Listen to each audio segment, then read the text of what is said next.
Hello, everyone, and welcome to our live session. My name is Matthew. I am one of the behind the scenes staff for our online presence. We also have astronomy courses. So if you've joined us from astronomy courses, we are happy to have you here. Thank you so much for joining us. For those of you who are new to our live sessions, I'm just going to go over quickly how everything works. We invite you to post questions in the chat. I will curate those questions. I will grab questions from the chat. We try to keep those at an introductory level so everybody can understand and participate in the session. If you have asked a question, be assured I have seen it. We try to go generally in order, but I will jump around to try and get a variety of questions on different topics and to give everybody or more folks a chance to get one of their questions addressed. Thank you again for joining us. I'm going to hand this over to you, Chris, just to welcome everyone, and then we'll get started with whatever topic you want to sort of get started with today. Okay, welcome everyone to the live session for our online classes, or for however you manage to find us. Welcome. I do sometimes start with a topic in astronomy or space science. I want to talk briefly about huge changes that are potentially happening within NASA and in terms of human exploration of the solar system. So NASA's careful staged approach to going to the moon and then Mars was the Artemis program.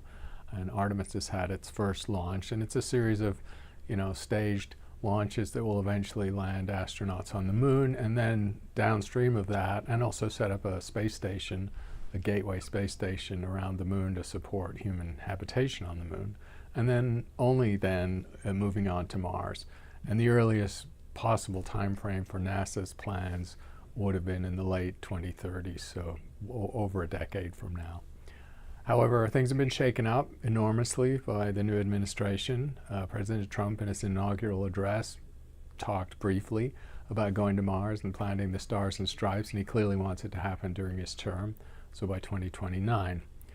Meanwhile, Elon Musk has enormous influence with the new administration, and he is gung-ho on Mars, to the point where he's said in a tweet that going to the moon is a distraction. So he basically would upend and possibly cancel the Artemis program in favor of going directly to Mars, using his Starship, of course. That's an extraordinary, ambitious goal, and it's barely achievable. I don't think it's achievable. Mars launch windows only happen every 26 months, so there's one in 2026 and one in 2028. So to get a crewed mission to Mars in barely 3 years is extremely unlikely, in my opinion. But these aggressive timescales, even if they don't hold, do signify a real change in potential U.S. policy as to where we're headed and when. So I'll just lead off with that. Excellent. Thank you very much. So we'll start off with some questions that are already in the chat, and then as people have a chance to, think about what you said and ask some questions related, we can come back to that. So the first question is from Ab H, who asks, if we cannot predict the state of the universe when it was less than one sort of Planck time old duration after the Big Bang, then how can we know for certain when the Big Bang happened? Well, it's true that there's a veil essentially drawn over our knowledge at the Planck time, because that represents a temperature and energy that would require the unification of the four forces. In other words, a quantum theory of gravity that we don't yet have. However, the extrapolation of the expanding universe back to the Big Bang instant, it doesn't really change much. Once you're talking about the first fraction of a second in a 14 billion year old universe, that timing difference barely matters at all. So I think the Big Bang model, can still talk meaningfully about early times, but these times are uncertain by necessarily the fact that we don't have all the physics in hand yet. Excellent, thank you. The next question is from one of our participants who sent an email. And I think we should talk generally about careers in astronomy. So Yanua says that I'm a student who just finished high school, but I'm having trouble picking a career, and I'm wondering if you can shed some light. So I would like to work at NASA, or at least an agency similar to it. I want to design and build telescopes or any gadget that's needed for space-related research. I've been told that I first need to choose an engineering career and then go on to astronomy.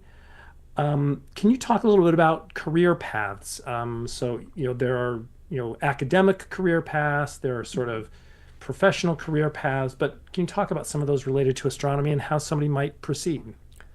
Yeah, if you're talking about the broad envelope of astronomy and space science, there are different career paths. It is indeed possible to do important work in space from an engineering standpoint. So NASA and other space agencies employ many engineers, and their training is in engineering. They know physics. I'm sure they've taken physics courses too, and mathematics, but their core training is engineering, and they're working out how to build things and how things work in space. So that's an entire career path. The scientific side has a different type of training that would involve having degrees in physics or astronomy or both, and then also a good background in mathematics and probably an advanced degree. These days it's hard to get your foot in the door of a career in space science or astronomy without an advanced degree. Typically a master's is often sufficient, especially on the engineering side, but on the science side a PhD essentially. So it depends which your inclination is. If you have very strong technical skills or just interested in building things, maybe the engineering is more attractive. If you're interested in learning how the universe works and finding out about astrophysics in a fundamental sense, then you maybe want the scientific path. So they're somewhat different. They overlap a little bit. And as far as jobs go, it's a difficult thing to give pure advice on. NASA, of course, is just one agency. And NASA has a constrained budget and is not doing a lot of hiring at the moment and has a very uncertain current and future, given the way the current administration is approaching these things. There are other space agencies, of course, all around the world. There are private space agencies. There are about 30 or 35 private space companies based in the United States, of which most people only hear about SpaceX or Blue Origin, but there are many others. And they are hiring people too, both scientists, but probably mostly engineers to do the engineering work of developing spacecraft. So there are possibilities there in the private sector as well as in the public sector. And it's a global industry, so you should not just myopically view the United States as the only reasonable or plausible place to do this kind of work. European Space Agency has very big budget and ambitious plans in space science and astronomy. Japanese are big players, Brazilians are big players, the Indians now have a burgeoning space industry, and so there are many countries that are employing people to work on these subjects. The next question is from Maria. Could you talk a little bit about your opinion on the recent publication about organic material found on the asteroid Bennu? Yes, I've been to a few talks about Bennu recently because the PI, Dante Loretta, works across the street in the Lunar and Planetary Lab, and I know him well. And we work together in the Astrobiology Center that he leads. Yes, Bennu has found organic material, of interesting kinds of organic material in the samples that were distributed around the world, and a first wave of publications is now appearing international because these samples, not just locally at the University of Arizona, but around the country and the world, basically. The organic material is, organic material of course just means carbon-based material, so some of these are chemicals that are associated with life, but it's very important to be clear that nothing in Bennu that's been found is at the level of a life form or even the beginnings of a life form. These are just basic ingredients that could be implicated in life eventually, life developed elsewhere. So for example, an asteroid with these organic materials could seed life or accelerate the development of life because these are sometimes energy storing molecules or information storing molecules that are implicated in life as it evolved from simple ingredients. So the work is still being done. It's just the very first wave of papers from Bennu. So we can look forward to more interesting results in the next year. The next question is from Lawrence K., who asks, if quantum particles can exist in multiple states until measured, they have a superposition, does this mean that, or does this measurement eliminate Heisenberg's uncertainty, or are we talking about two different kinds of uncertainty here? No, Heisenberg's uncertainty still dictates the way we think of the quantum world. When you have superposed quantum states or entangled quantum states, they're still subject to Heisenberg's uncertainty principle and the mathematics of that. So the uncertainty is essentially built into the combined system now, a coherent system. When you observe such a system and it collapses to one state or the other, the uncertainty principle still applies, because the act of observation, of course, is part of the uncertainty. You've reduced the uncertainty in one aspect but increases in another aspect. So Heisenberg's uncertainty principle is an overarching rule that applies even to entangled and superposed quantum states. Excellent, thank you. The next question is from one of our live participants. Michelle Riddle has a kind of related question, who asks, Professor, what exactly is quantum tunneling and how does it relate to the energy produced in stars? Quantum tunneling is a well understood effect that was predicted and then observed over 100 years ago, in the early days of quantum theory. Quantum tunneling relates to the fact that there are sometimes energy barriers for particles moving, say within an atom or within the atomic nucleus, where in principle a particle does not have enough energy to clear that barrier, and therefore it should not cross that barrier or enter that place where the energy requirement is too high. Quantum tunneling says there's a finite probability that the particle will penetrate that barrier even though it doesn't have enough energy to do so. It's a small probability, but it's finite and it can happen. So it's a very strong effect in quantum theory. And how it relates to the cores of stars is that it relates to how fusion works in stars, because if you do the simple math of the electrical repulsion of protons against each other, that's an inverse square law electrically, where as the protons approach closer and closer, the repulsive force between them just increases essentially to an infinite amount if they achieve zero separation. And based on classical physics and electrical repulsion, they would never merge or never attach to each other or never fuse.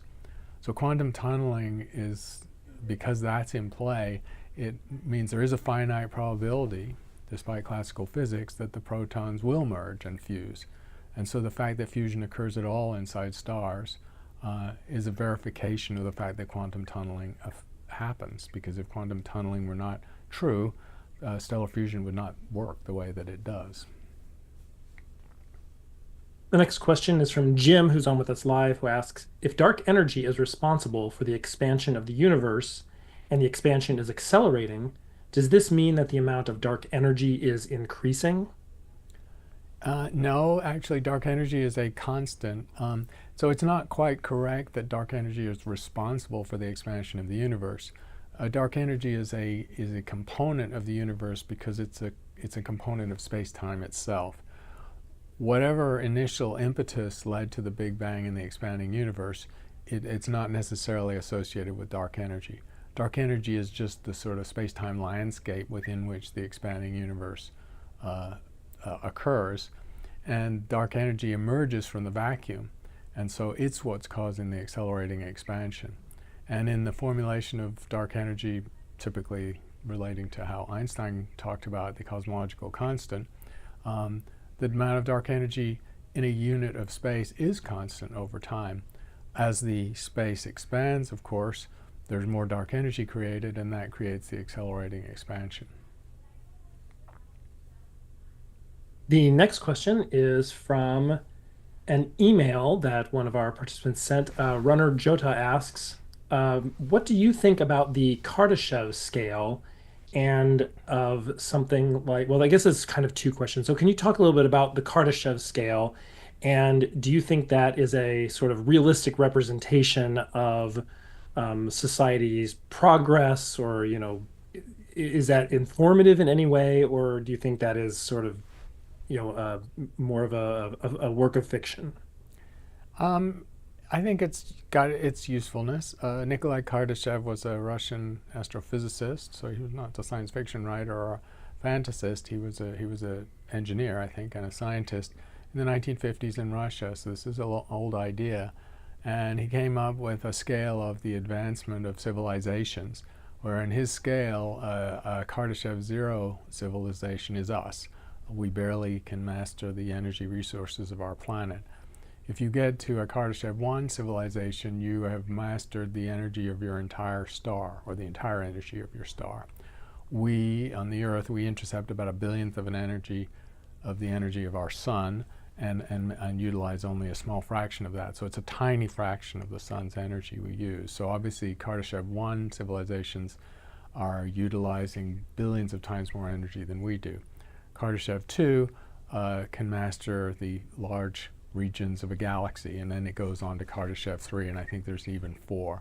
But these are fantastical levels of development, and it's not clear that in the real universe any civilization even gets to level 1, which is mastering the entire radiation of their star, let alone mastering the energy of an entire galaxy. It also seems like if any civilization had that capability, we'd know about it. It would be hard for them to hide that level of technological prowess to master the light and energy of an entire galaxy.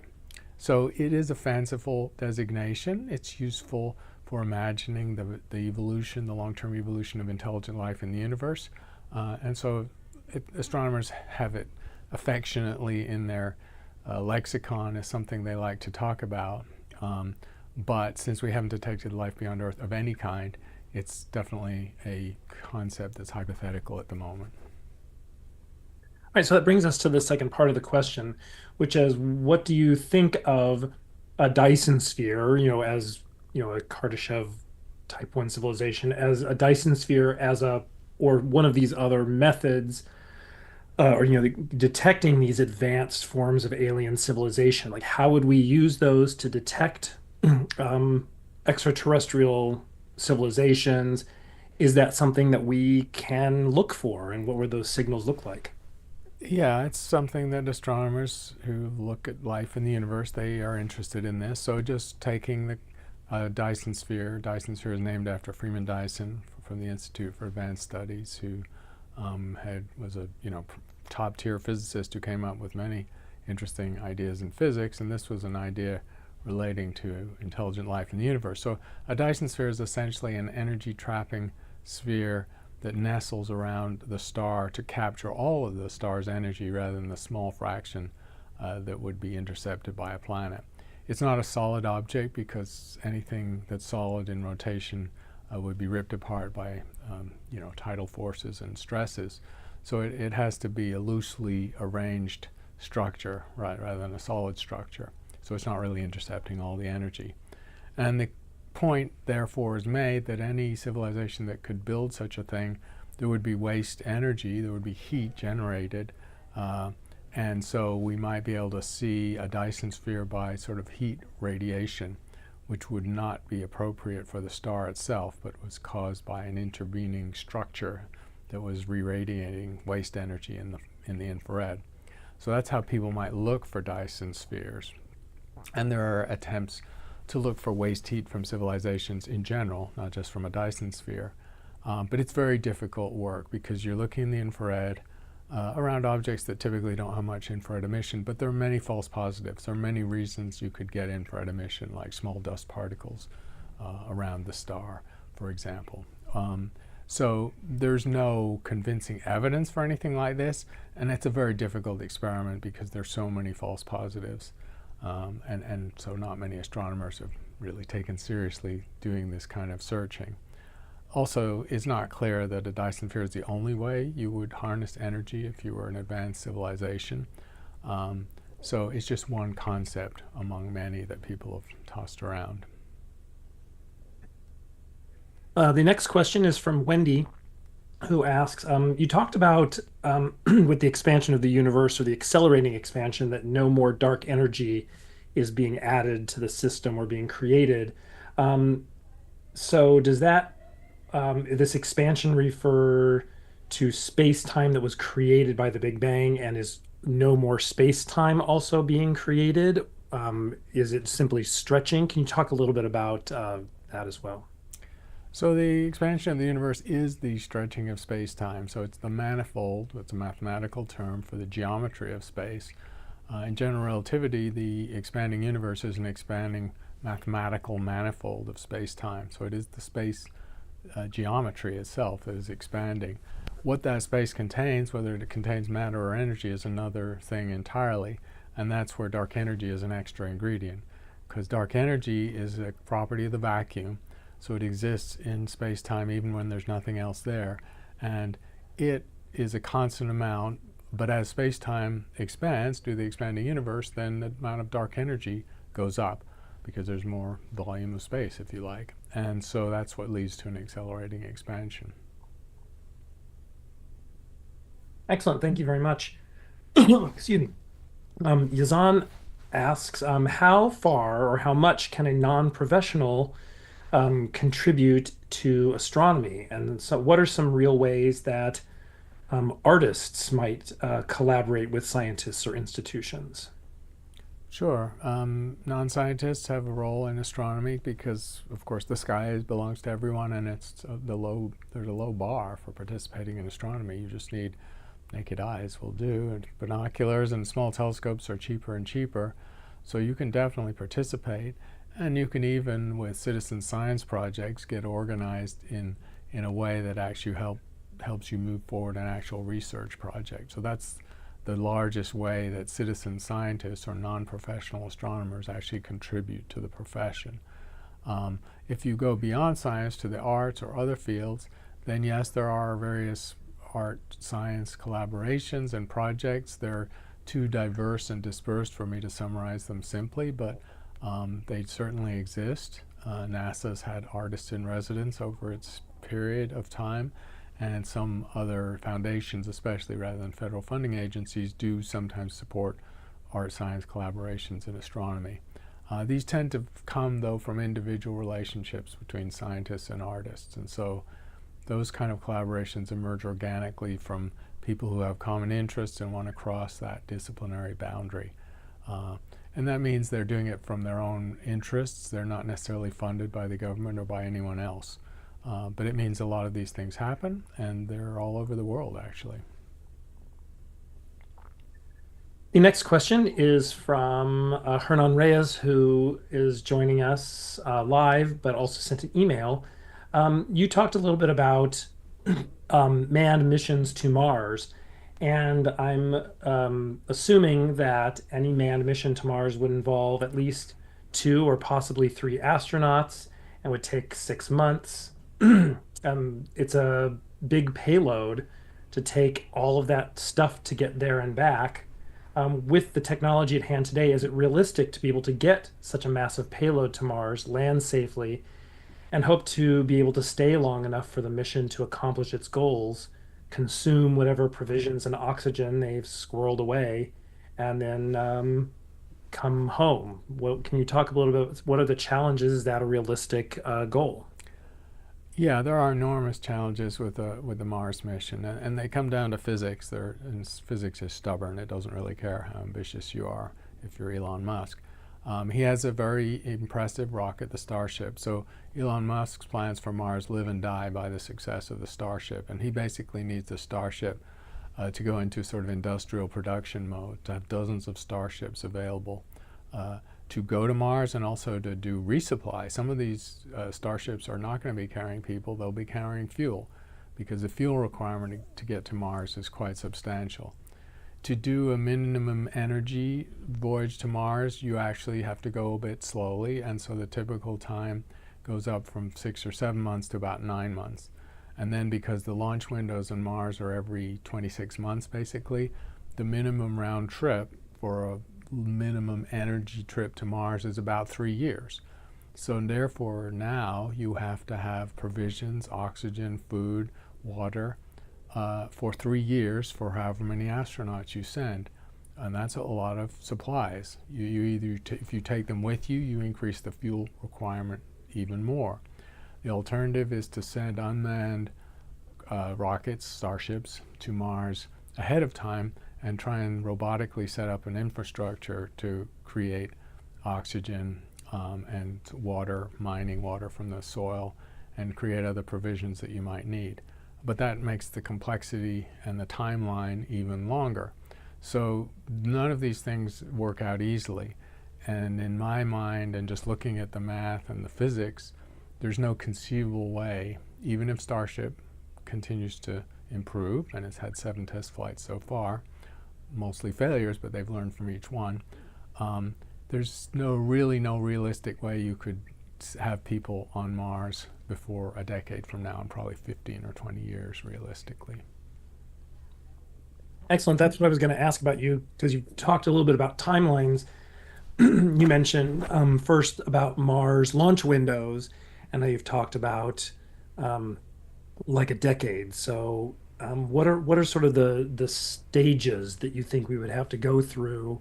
And essentially, we'd have to hit every Mars launch window for the next, 8 to 10 years to test each one of those out, and not just test, but actually succeed in landing each of these pieces. Can you talk a little bit about those steps that would take? Yeah, that's why the timeline stretches to something closer to 20 years. So that's the next Mars launch window is in a year or so.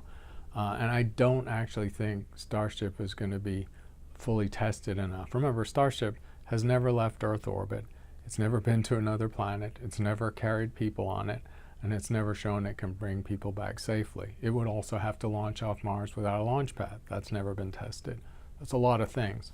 So the odds of Starship reaching those goals by the next launch window are low. It's possible that in the 2028 launch window, Starship could be sent to Mars unmanned, uncrewed, and could start to bring supplies and provisions. It would still have to succeed in launching back again off Mars and returning. And so you would start staging your provisions on Mars and building infrastructure over several launches, probably 2 or 3 launches, that's 6 or 7 years. And then maybe you send people after that. So you're talking about a decade minimum, and that's if everything goes smoothly and right. And there are many technical problems to solve and infrastructure to build and technologies that have not yet been proven, even to get to that ambitious timeline. Excellent. There are a couple other Mars related questions. I think we'll kind of jump back and forth between those. The next question is from Eric, who asks, what is the mechanism whereby matter shapes space-time? The mechanism in general relativity is that mass and energy curve space and time. The fundamental equations of general relativity, tensor equations, connect. They directly couple mass energy density to space-time curvature. That's what the equations essentially say. And so essentially that's the physical mechanism, that the larger the energy density or mass density in a region of space, the more highly it curves that space-time. And the black hole is the ultimate expression of that, where the space-time is completely curved and trapped and pinched off from the rest of the universe. All right, back to Mars-related questions. Some of the challenges. Do you know if there are solutions to some challenges, like reusing water or finding oxygen or food? Would we take all of the food? Is it really possible to grow it all there? Some of those practical things. Do you think that there are sort of acceptable solutions to those at this point? I think it's a premise that the energy costs of shipping stuff, weight, because it just all goes into fuel, the cost of fuel, is such that you will not want to bring all that with you. I mean, just think of what 3 years of food and water and oxygen would weigh. So that's completely implausible. The only way this is going to conceivably work is if you generate these resources on the Martian surface. That's not completely implausible. NASA's had little test rigs that have shown that you can mine the lunar or Mars regolith, so Moon or Mars would work equally well, and you can extract hydrated water. So there's hydrated water and even frozen water under the surface on both of those objects. So you can extract water from the soil. You can separate by electrolysis techniques that water into hydrogen and oxygen. So there you can store, compress the oxygen to breathe, and you can also use the hydrogen for rocket fuel. So you can make rocket fuel, you can create oxygen, and you can have water. Your food source would all have to be hydroponically generated, and those technologies exist on the Earth and they've been tested. So you would definitely not be bringing food. That would be completely unreasonable. You would be growing food on Mars. Not potatoes as in The Martian, but sort of other kind of sort of high protein sources grown hydroponically. So again, these are all possible in principle. They don't break any laws of physics because the physics of not bringing them with you is dominating this discussion. But they're completely untested. And if you've set up this infrastructure ahead of people going there, you also have to have robotic capabilities to build these things and test them and run them without any humans at a place where the time lag of communication is 20 minutes up to a few hours, and so there's no real-time communication. So these robotic systems that were designed to set up infrastructure on Mars would almost have to work autonomously, so they had to be tested such that they could do that. They would have to be able to repair themselves if they broke, because again, you don't have spare parts. Just very challenging. You just have to make a list of these things and you realize how challenging it all is. The next question is from Arif Roni, who asks, while Elon Musk researched a magnetic hyperloop train, China then sort of took the idea and built something from it.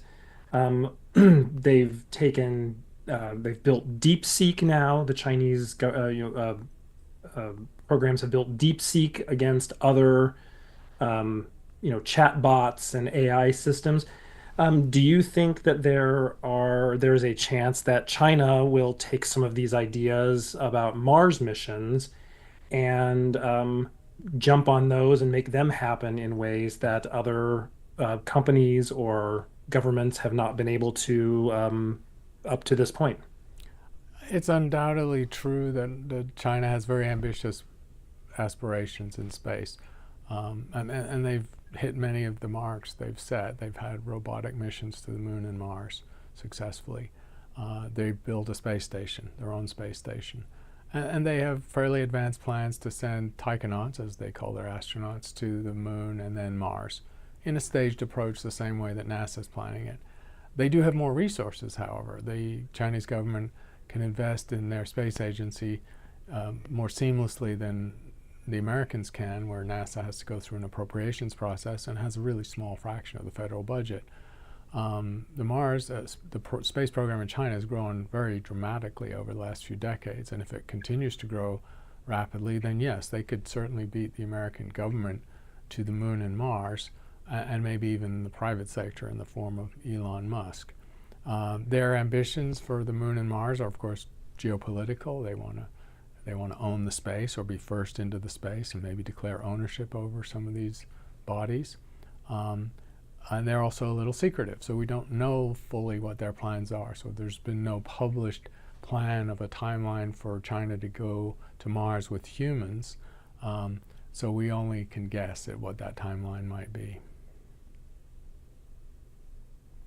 The next question is from one of our live participants. As a scientist, how do you select which unanswered science question needs to be solved earlier than another? Basically, how do you pick a question to pursue? How do you prioritize questions? That's a good question. Science is driven by unanswered questions. In cosmology and astronomy, there are some big ones, like what is dark matter? What is dark energy? Is the Big Bang model in trouble? Do we understand how galaxies form? Is our theory of black holes fully fledged and robust? And so on.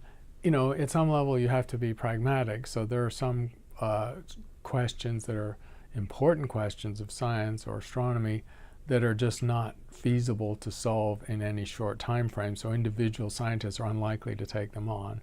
And the classic example of that, I would say, would be the grand the unified theory of nature involving gravity and quantum theory, which has been the subject of a string theory initiative for over half a century with modest success but not full success.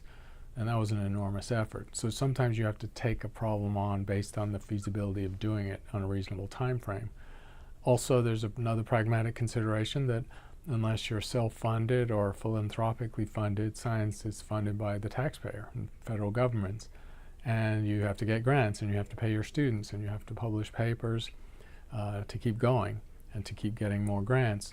And those timelines are quite short. They're typically a few years. So if you take on a 10 or 15-year project, then you're really unlikely to be able to get it supported by federal funding. Theoretical projects are not subject to that constraint, of course, and so that's why theory projects can be a little more grandiose and ambitious than observational projects. The next question is from J. Rod, who has a question that is specifically about the moon, but also relates to Mars as well. How are they planning to ignite propulsion if they go to the moon or Mars if no oxygen is present outside of Earth? Well, you have to get the oxygen where you are. So we're still using chemical propulsion. We're using chemical fuel, so you can use liquefied oxygen, liquefied hydrogen, and so on. That's obviously a combustible mixture. Or you can use a sort of this typical chemical fuel, which is hydrazine. That's the most efficient, chemical fuel based on fossil fuels, essentially.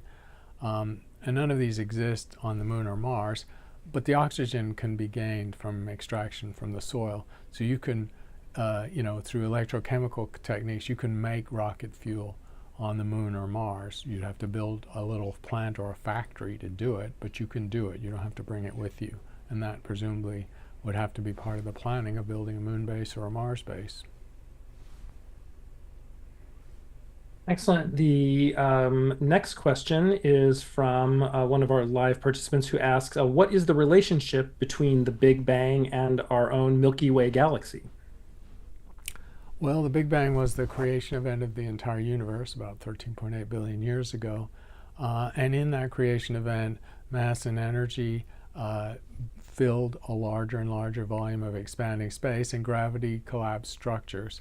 And the Milky Way is just one of several 100 billion galaxies in the observable universe. Though we think the earliest stars in the Milky Way are about 11 billion years old. So the universe was a couple of billion years old before the Milky Way started to form. And in the current theory of galaxy formation, the Milky Way probably formed in stages by the combination or the collision or merger of smaller galaxies to eventually form a fully fledged spiral galaxy. So there's only a modest amount of growth in the Milky Way in the recent few billion years, but it went through a heavy period of growth early on. The next question is from an email and they ask, can you talk a little bit about some of the challenges that astronauts might face on a 6-month trip to Mars, plus however long they spend there and then coming back? It seems like they would be submitted to a hefty dose of cosmic and solar radiation. What kind of protections will astronauts have or need, both on the trips there and back, and as well as being on the surface of Mars? It's indeed true that outside the protective Earth's magnetic field, they're subject to a high degree of radiation, cosmic rays, high energy radiation, and high energy particles too.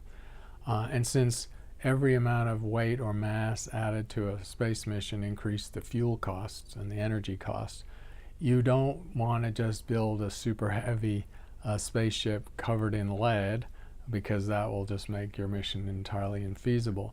So the truth is that astronauts are going to take a high radiation dose. You can have local protection. Their spacesuits, while they're in the spacecraft, can be shielded with some amount of lead or radiation-stopping metal that would not add too much weight.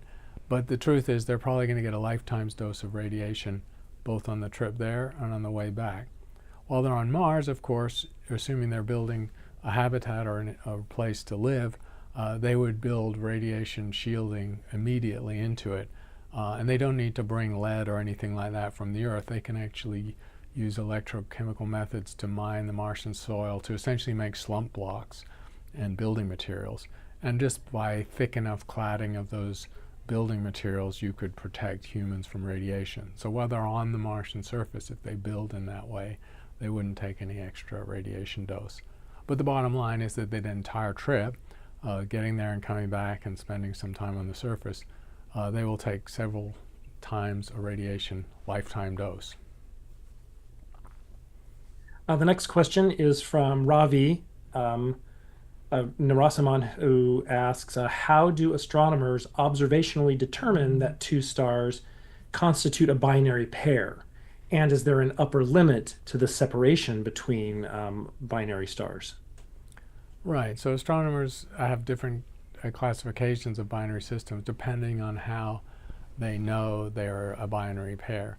The easiest is when the stars are close enough or their separation is far enough that you see both stars in the sky and you can track them and measure their orbit. That's very direct.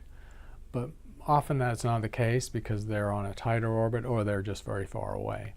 And then you have spectroscopic binaries where your inference of the binary system comes from spectroscopy, which shows that there are two stars there and you see the spectral signatures of the stars beating against each other with a Doppler shift that indicates their orbital speed. So that's really how most binaries are characterized. And then sometimes you also have eclipsing binaries where one star passes in front of the other, and so you see a dimming of a star caused by the passage, say, of the cooler star in front of it on an orbital timescale. So there's a third category. At some level of separation, the stars are no longer gravitationally bound, and when they're very widely separated, of course, space being full of stars that are moving randomly, it's possible that a binary pair could be disrupted by another passing star, which could just uncouple the two stars from binary orbit or maybe even capture one of them to itself. So binary stars on very wide orbits can either just gradually drift apart and become unbound or be disrupted by a passing star. The next question is from Christina, who asks,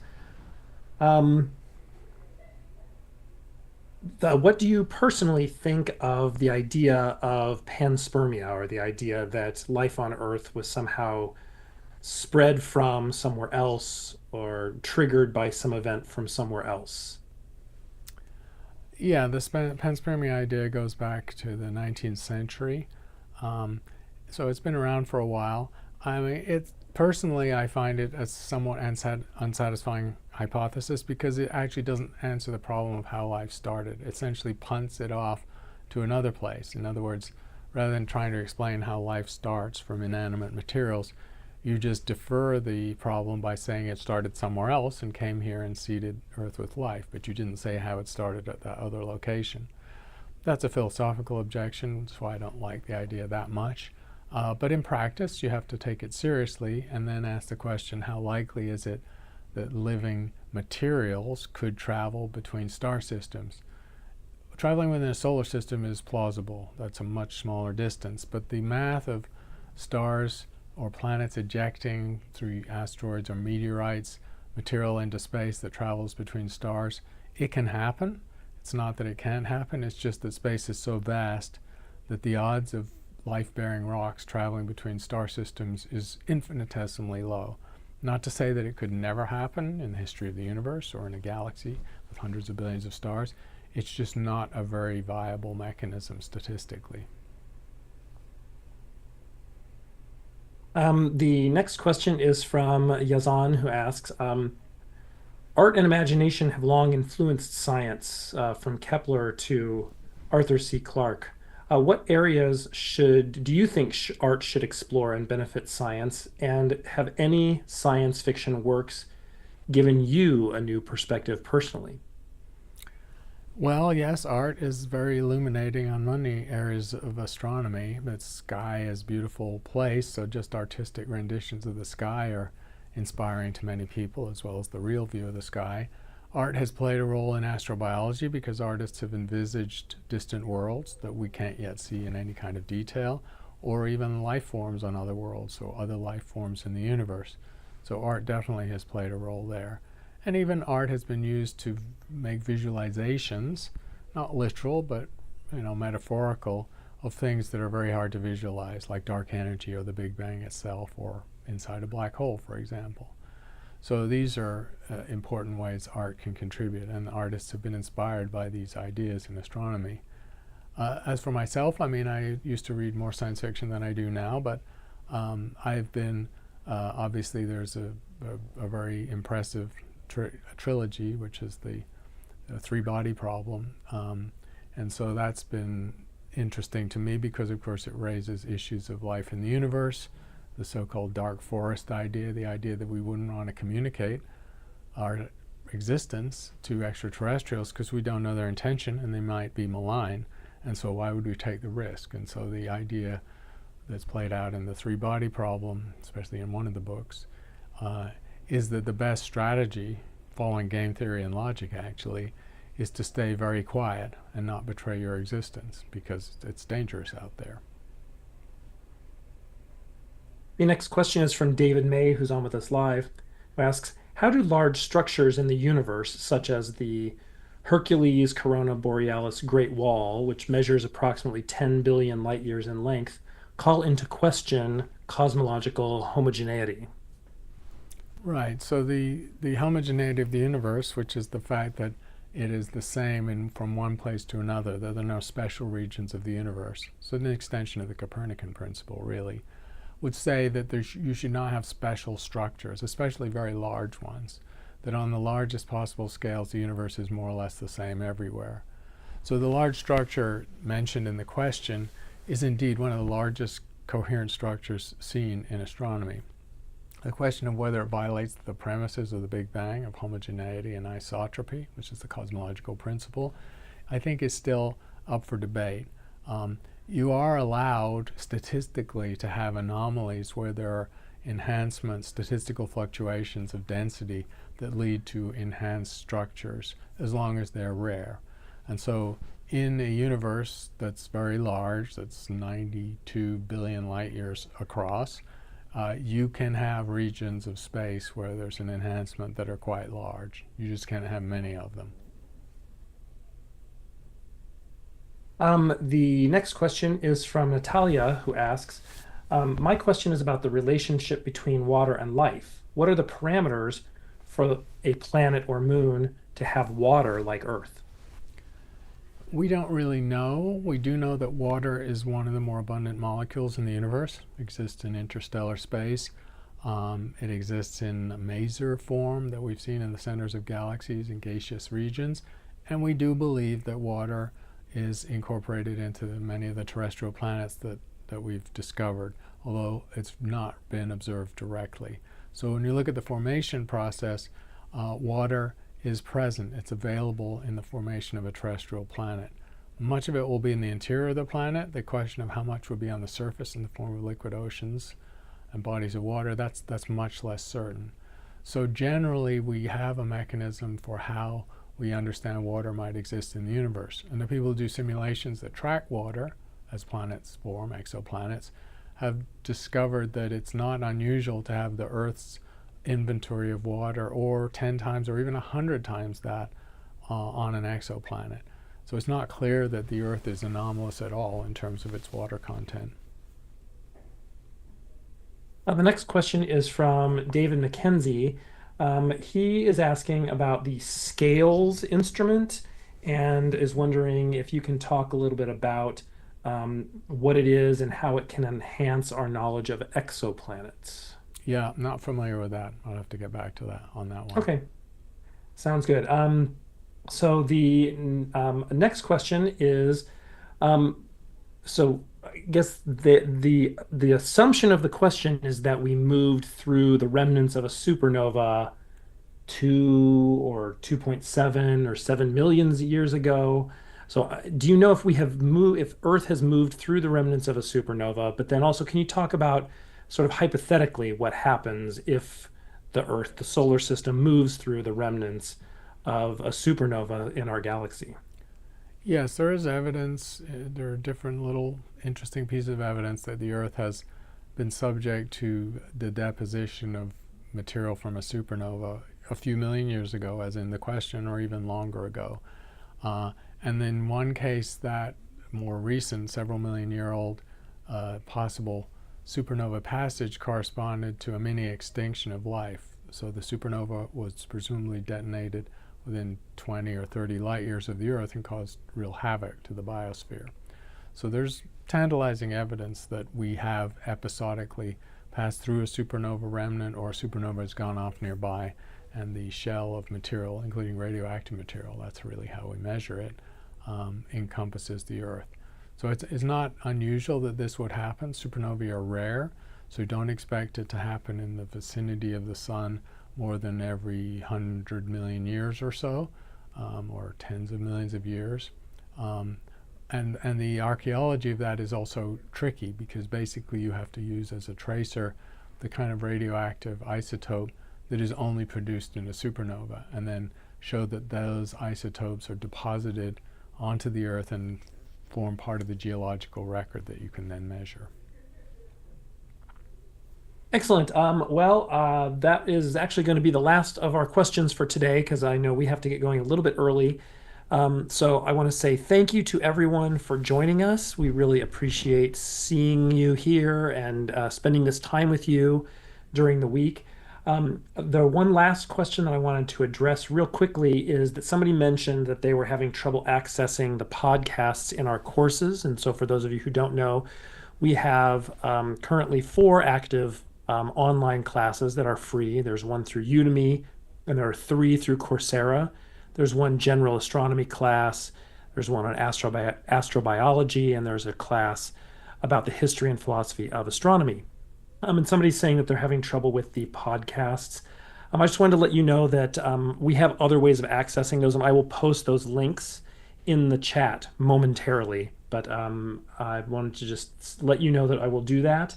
And thank you very much for joining us. Chris, if you just want to say a quick thank you and farewell, and then we will talk to you all in 2 weeks. Yes, I think we do have the next few scheduled. We're keeping a pacing of every 2 weeks, and we're sort of retaining this time slot, which I think works for most people. There's no single time slot that works for everyone, given geographically dispersed audience, but we seem to hear that this time slot works. So well, thank you for your questions today, always interesting and varied, and we'll be with you in a couple of weeks.